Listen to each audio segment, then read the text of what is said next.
Hi friends, where does Lent begin?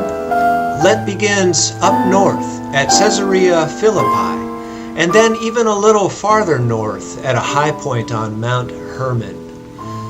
At Caesarea Philippi, Peter confessed Jesus to be Christ, the Messiah of Israel. And Mount Hermon, 6 days later, was where Jesus was transfigured and ministered to by Moses and Elijah. Lent begins there. It was as far away as Jesus ever was from Jerusalem.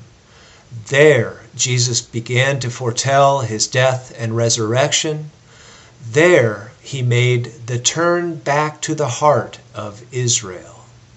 And when does Lent begin? Now. It'll take him a little while to get there, perhaps 40 days. Jesus is going to ride on Jerusalem.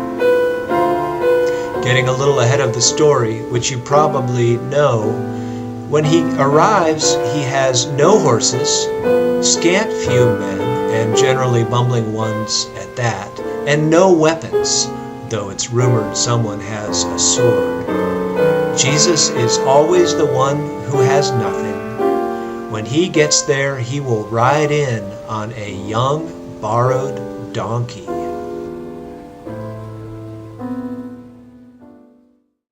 But ride on Jerusalem language isn't very helpful to us today, is it?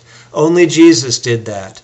We aren't going to do that or anything like that. I mean, apart from, of course, the Occupy Wall Street crowd and the Occupy Washington, D.C. crowd. But for us, it's different.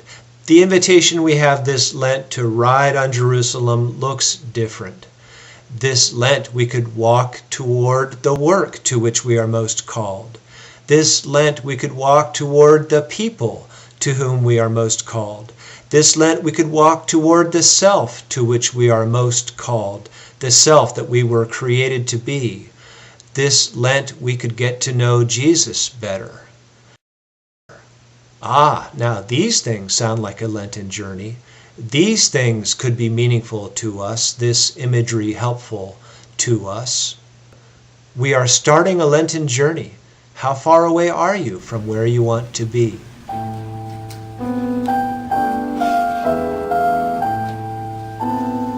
Near or far, cross. Near or far, Jesus was plainly clear about what that walk is like, whether to Jerusalem or into life itself. It has to do with a cross. It has to do with taking up and bearing a cross and following him.